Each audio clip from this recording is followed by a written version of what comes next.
మంత్ర, యంత్ర, తంత్ర, మూలిక, రుద్రాక్ష, నవరత్న, హోమ, క్రియ, జ్యోతిష్య, వాస్తు, హస్త సాముద్రికాలచే బ్రహ్మాస్త్ర పరిష్కార మార్గం. శ్రేయం గురుదత్త. ఆత్మీయులందరికీ స్వాగతం.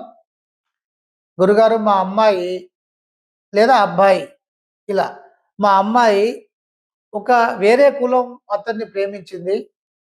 మరి ఏం చేయాలి గురుగారు? మాదేమో పరువుతో సంబంధించినటువంటి వ్యవహారం అని చెప్పేసేసి ఇలా అడుగుతూ ఉంటారు. ఏం చేయాలనేటువంటి కొన్ని వస్తూ ఉంటాయి నా దగ్గరికి. కొంతమంది వచ్చేసి ఏం చేస్తాం గురుగారు అని చెప్పేసి చర్చ అనేటువంటి జరుగుతూ ఉంటుంది. ఇక్కడ ముఖ్యంగా అందరూ తెలుసుకోవాల్సినటువంటి విషయం ఏంటంటే, హైందవ ధర్మంలో, సనాతన ధర్మంలో వర్ణ వ్యవస్థ అనేటువంటి మాత్రమే ఉండేది. వర్ణ వ్యవస్థ అనేటువంటిది మాత్రమే ఉండేది. కుల వ్యవస్థ అనేటువంటిది అసలే లేదు. ఈ కాలంలో కూడా వర్ణ వ్యవస్థ అనేటువంటిది వేరే పేర్లతో ఉంది. ఈ కాలం కాదు, ఏ కాలమైనా కూడా సమాజంలో 4 విధానాలు ఉంటాయి. ఒకటి మేధావులు, 2 శ్రామికులు, 3 వ్యాపారస్తులు, 4వది ఏంటంటే శౌర్యం కలిగినటువంటి వారు, ప్రొటెక్షన్ చేసి దేశం ఉంటే దేశాన్ని రక్షించేటువంటి వారు, మిలిటరీ. ఈ 4 విధానాలే ఉంటాయి. ఇంకా వేరే విధానాలు ఎక్కడ ఏ కాలంలోనూ ఉండవు. ఇక్కడ వర్ణ వ్యవస్థ అనేటువంటిది కాలక్రమంగా కుల వ్యవస్థగా ఇక స్వార్థపరులు మార్చి తను ఆ స్థాయిలో, అంటే డామినేషన్ స్థాయిలో ఉండడానికి ప్రయత్నం చేశాడు. ఇది వాస్తవం. కుల వ్యవస్థ అనేటువంటిది లేదు. కులాలలోనే మళ్ళీ ఉపకులాలు, ఆ ఉపకులాలలోనే ఉపకులాలు, ఇవన్నీ ఎలా ఎలా పెట్టబడతాయి?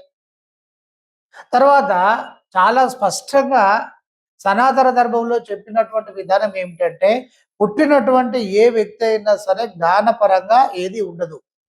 పుట్టినటువంటి వారికి నాలెడ్జ్ ఏముంటుందండి?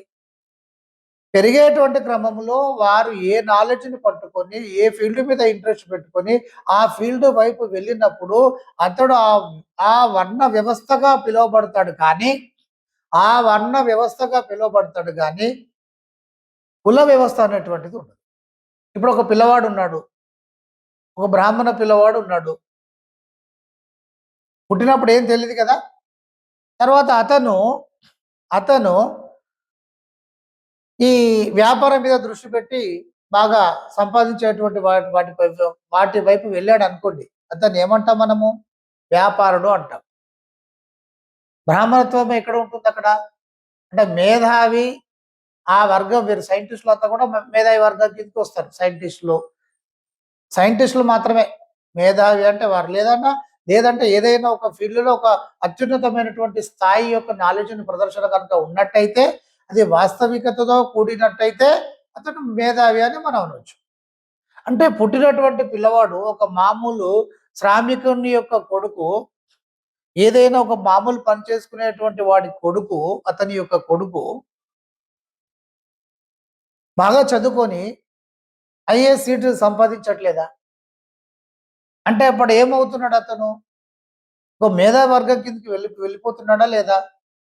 కనుక పుట్టినటువంటి వ్యక్తి ఎవరైతే ఉంటారో వారు ఎన్నుకునేటువంటి విధానాన్ని బట్టి ఆ 4 స్థాయిలలో ఏదో ఒక స్థాయికి వెళ్తాడు తప్ప, అతడు ఒక కులంలో అంటే ఒక వర్ణంలో పుట్టినంత మాత్రాన ఒక ఒక మిలిటరీ యొక్క కొడుకు వ్యాపార రంగాన్ని ఎంచుకొని వెళ్తున్నారు అనుకుందాం.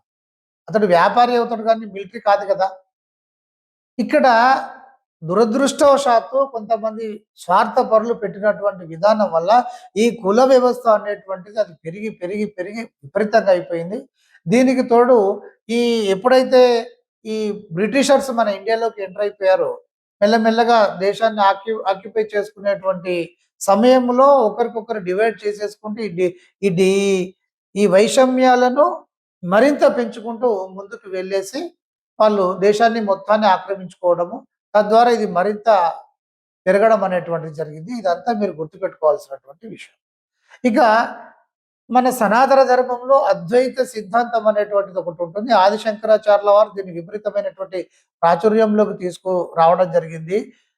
2 కాదు ద్వైతము అంటే 2, అద్వైతము అంటే ఒకటే. ద్వైతము కానిది అద్వైతము. అంటే జీవుడు పరమాత్మ అనేటువంటిది కాదు. జీవుడే పరమాత్మ. జీవుడే పరమాత్మ. భగవంతుడే ఈ రూపాలలో ఉన్నారు అని చెప్పడం. కనుక ఇక్కడ సనాతన ధర్మంలో వ్యక్తులందరూ కూడా సమానమే. వాడ వాళ్ళు ఎంచుకునేటువంటి ఫీల్డ్‌ని బట్టి మేధావా, శ్రామికుడా, లేదా వ్యాపారా, లేకపోతే శౌర్యాన్ని ప్రదర్శిస్తున్నాడు కనుక బిల్డ్‌కి సంబంధించినటువంటి వారా అని చెప్పడం, అదే ఆ కాలంలో రాజరికం అని చెప్పడం మాత్రమే. ఇప్పుడు కూడా ఈ సైంటిస్టులు ఉన్నారు, వ్యాపారం చేసేటువంటి వారు ఉన్నారు, శ్రామికులు ఉన్నారు. ఈ అలాగే ఈ మిలిటరీలో ఉండేటువంటి వారు ఉన్నారు. ఏ కాలంలో అయినా ఈ 4 వ్యవస్థలు ఉంటాయి. ఇది వేరు. ఇది సమాజం ఏ విధమైనటువంటి ఫీల్డ్‌లను ఎన్నుకొని, ఏ విధమైనటువంటి పనులను ఎన్నుకొని ముందుకు వెళ్తుంది అనేటువంటిది మాత్రమే. కులము అనేటువంటిది లేదు, మీరు గుర్తుపెట్టుకోండి. ఇక డైరెక్ట్‌గా విషయానికి వచ్చినట్టయితే యుగ ధర్మం ప్రకారము 4 యుగాలలో 4 ధర్మాలు ఉంటాయి.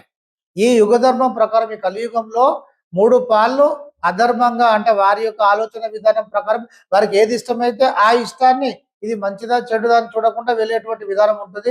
ఒకటి మాత్రమే శిష్టాన్ని ఒక్క పాలు మాత్రమే శిష్టాన్ని పాటించేటువంటి వారు ఉంటారు. అందుకే ఇన్ని క్రైమ్స్ అవుతున్నాయి. ఇక ఈ కాలంలో ఇక్కడ మీ తాతలు ఉన్నట్టు మీ తండ్రులు లేరు.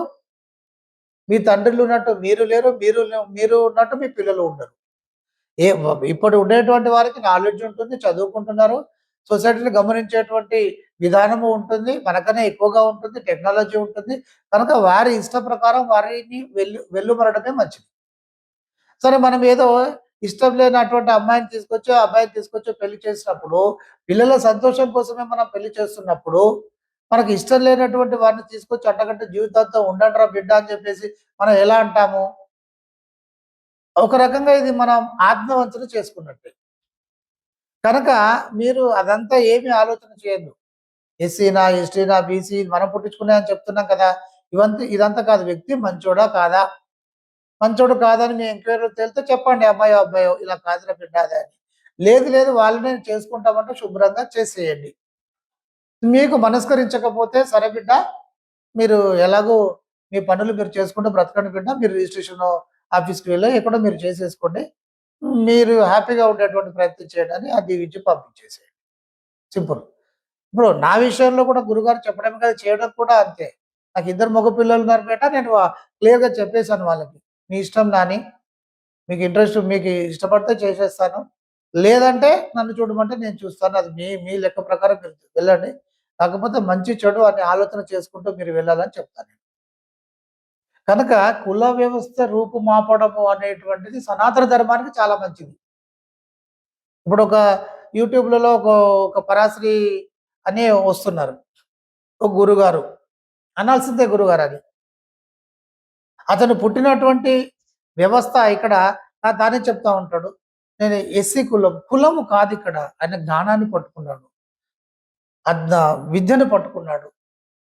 ఇక్కడ ఆధ్యాత్మిక విధానాన్ని పట్టుకున్నాడు అని లేస్తున్నాడు. ఇప్పుడు అతను బ్రాహ్మణుడు అనాల్సిందే. బ్రాహ్మణుడు అనడం ఇష్టం లేకపోతే మేధావి వర్గం అనండి. లేదా ఆధ్యాత్మిక విధానంలో ఉండేటువంటి ఒక గొప్ప వ్యక్తి అనండి. ఒక గురువు అనండి. ఇలా అంటే ఎవరు ఏది పట్టుకుంటే అది. అలాంటి వాళ్ళని మీరు ఎంకరేజ్ చేయండి. ముందుకు తీసుకువెళ్ళేటువంటి ప్రయత్నం చేయండి. ఇప్పుడు ఒక మామూలు వ్యక్తి రాసేసి ఐఏఎస్ అవుతున్నాడు. అతడి దగ్గరికి అందరి కులస్తులు వెళ్ళి చేతులు కట్టుకొని మాట్లాడట్లేదా? కులాలు పోవడం అనేటువంటిది సనాతన ధర్మానికి ఎంతో మంచిది. ప్రేమ వివాహాలు సనాతన ధర్మంలో ఉంటే మీరు చేసేయండి, ఇబ్బంది ఏం లేదు. పరువు అనేది ఏమి ఉండదు నాని. మీ పరువు అనేటువంటి నీకు సంబంధించినటువంటి అంశం. మీరు బాగున్నారు. ఓకే. ఒక మంచి విధానంగా ఉన్నారు. అయిపోయింది. పిల్లలు ఏం చేస్తున్నారు? ఏదో ఒక అమ్మాయిని ప్రేమించాడు, లేదా అబ్బాయిని ప్రేమించింది. పెళ్లి చేసేస్తూ అయిపోతుంది. దానికి దీనికి పరువుకు సంబంధం ఏంది? ఏదో దొంగతనం చేశారా? కాని పని చేశారా? కదా! ఎవరన్నా హత్య చేశారా? ఇలాంటివి ఏదైనా ఉంటే అది ఏదైనా సరే, ఏంది వీడు ఇలా చేస్తున్నాడు అనాలి గానీ, ఏదో ప్రేమిస్తే అది తప్పెలా అవుతుంది? ఇది చాలా రాంగ్ బిడ్డ. మీరు అలా ఎంకరేజ్ చేసి నా దగ్గరికి వచ్చినటువంటి వాళ్ళు కూడా ఎడ్యుకేట్ చేసేటువంటి ప్రయత్నం చేస్తాను. ఏది బిడ్డ చేసేయండి, మీకు వచ్చిన నష్టమేందయ్యా? వాళ్ళు బాగుంటే సంతోషమే కదా! అయినా సరే మూర్ఖంగా ఉండేటువంటి వాళ్ళు కూడా ఉంటారు. ఈ మధ్యనే ఒక నలుగురు, ఐదుగురు అలాంటి వాళ్ళు రావడం వలన ఇక నేను డైరెక్ట్‌గా ఒక వీడియో చేస్తున్నాను. మీరు మైండ్‌లో ఏం పెట్టుకోవద్దు నాని. కుల వ్యవస్థ అనేటువంటిది అది నిర్మూలన కావాల్సిందే, ఉండకూడదు. కులం అనేటువంటి మాటే రాకూడదు. గుణం అనండి. అది చాలా మంచి పద్ధతి. గుణం అనండి. ఈ గు గు మంచి గుణంగా ఉన్నాడు. మంచి క్యారెక్టర్ ఉంది. గుణం అంటే క్యారెక్టరే గదా! మంచి క్యారెక్టర్ ఉంది. ఇలా మాట్లాడుకోవచ్చు కానీ, కులం అనేటువంటి వ్యవస్థ మాట తీయొద్దు. అయితే ప్రేమ, పెళ్ళిళ్ళు అనుకున్నప్పుడు సనాతన ధర్మానికి సంబంధించినటువంటి దాంట్లో మీరు ఎంకరేజ్ చేయండి. సరే, ఇప్పుడు వేరే మతం వాళ్ళని ఇప్పుడు యువతకు కూడా నేను చాలా స్పష్టంగా చెప్తున్నా. ఇప్పుడు ఇస్లాం ఒక ఒక వ్యక్తినో అమ్మాయిని ప్రేమిస్తే ఇబ్బంది ఏమి ఉండదు. ఎందుకంటే సనాతన ధర్మంలో ఒక అమ్మాయినే పెళ్లి చేసేసుకోవాలనేటువంటి విధానం ఉంది.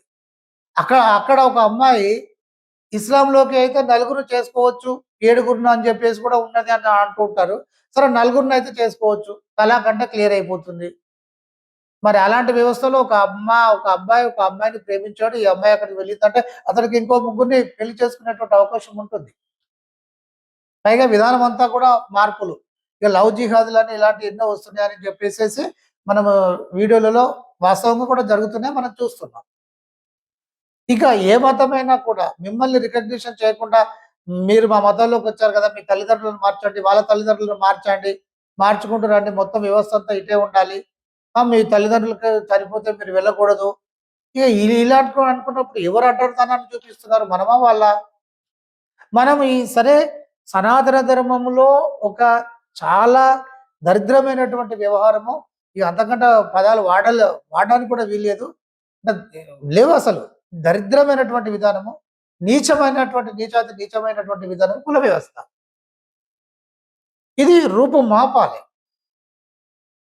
ఉండకూడదు. సమానంగా ముందుకు వెళ్ళాలి. మీరు కూడా ఒకరినొకరు గౌరవించేటువంటి విధానం అంతా కూడా మీరు పట్టుకోవాలి. కానీ ఇంకొక మతం అనుకున్నప్పుడు మీ సంస్కృతి మొత్తం అక్కడ మారిపోతుంది. అక్కడ విధానమే మారుతుంది. పైగా మీరు ఇలా ఉండాలి, అలా ఉండాలని వాళ్ళు చెప్తూ ఉంటారు. ప్రసాదాలు తినకూడదని ఎవరు. ఇక ఇంకొకరి వ్యవస్థ అయితే చాలా దారుణంగా ఉంటుంది. వాళ్ళకి అందరూ ఒకటే. వాళ్ళ మతం కాని వాళ్ళని వేసేయండి అని. సో అందుకని నేను చెప్పేది ఏంటంటే, సనాతన ధర్మంలో కుల నిర్మూలనకు ఈ ప్రేమ వివాహాలు అవసరమే.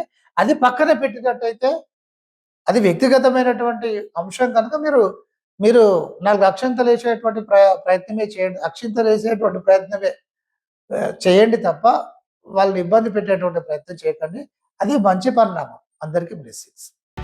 మంత్ర, యంత్ర, తంత్ర, మూలిక, రుద్రాక్ష, నవరత్న, హోమ, క్రియ, జ్యోతిష్య, వాస్తు, హస్త సాముద్రికాలచే బ్రహ్మాస్త్ర పరిష్కార మార్గం.